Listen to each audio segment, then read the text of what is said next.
Yeah, I'm Matthew Van Niekerk, one of the co-founders of a company called SettleMint. And I got into blockchain technology back in 2014. At the time I was working for a bank, had been there for about 10 years. And I came into blockchain technology because it was solving real problems for me. It wasn't about cryptocurrency.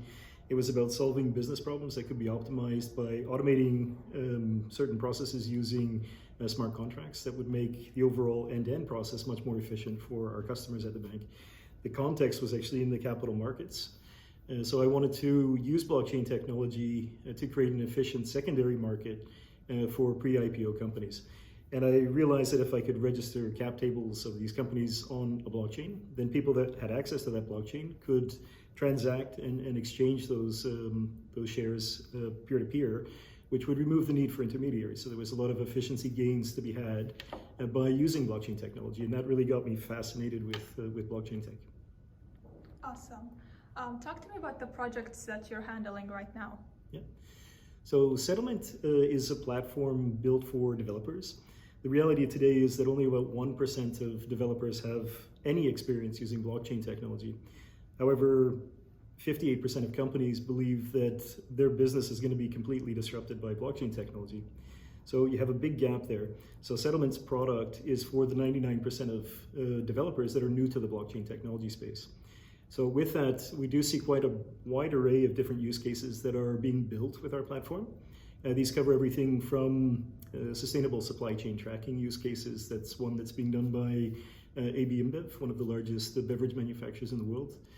Also by Carrefour in Belgium. They're doing an organic meat track and trace solution for their operations in Belgium.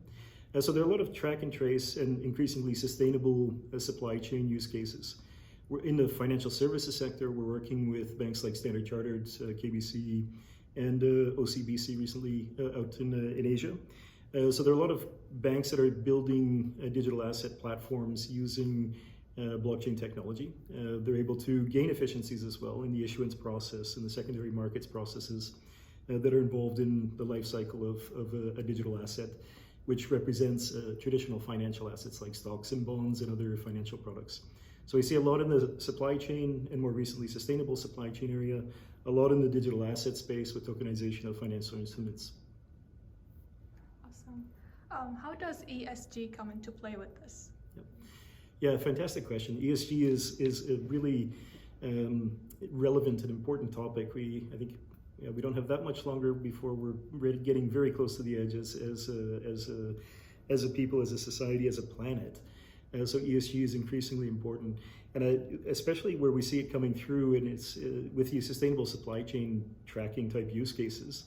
Those are quite often what data are you collecting throughout the supply chain. This can be things like how much water is being consumed to produce a cubic meter of grain, for example, or this can be used for how much pesticides are used for that cubic meter of grain, or other things like how much energy is used in the converting barley, for example, into malt in a beer processing.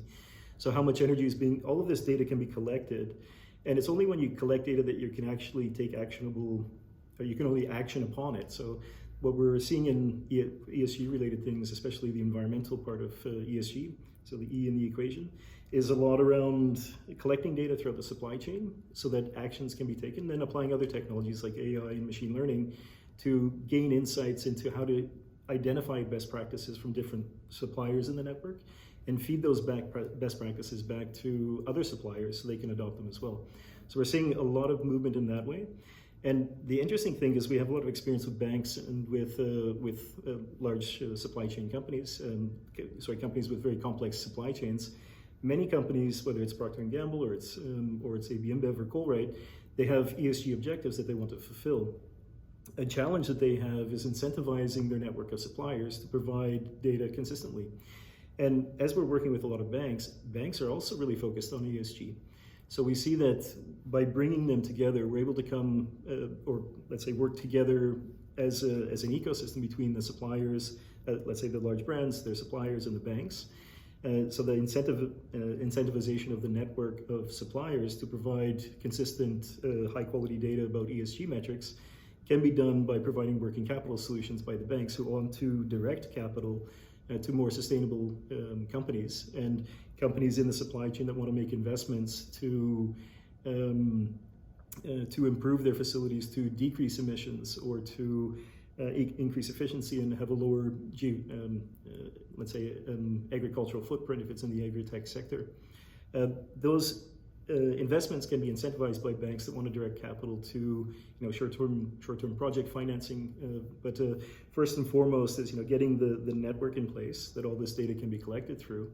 And then once that's done, you can get into not only sustainable supply chain tracking, but sustainably linked financial products for the actors that are providing the data. So the incentive mechanism that's required to get the suppliers to provide consistent data, and that's in the ESG context, the Scope 3 data, getting them properly incentivized is quite easily done when you can offer preferable terms for working capital solutions and investment loans required, or loans required for investments in upgrades to facilities to make them have lower emissions or lower agricultural impact or environmental impact.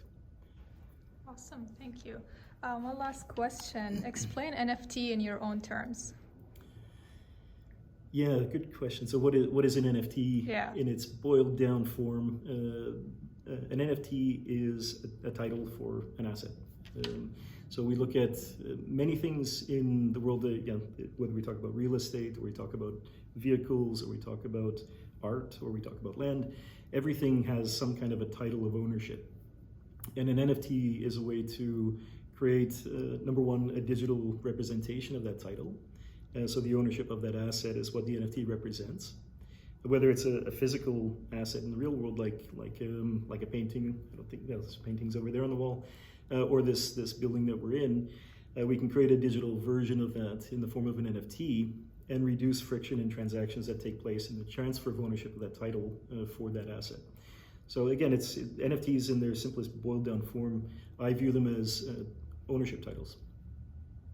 Cool, thank you so much. No problem.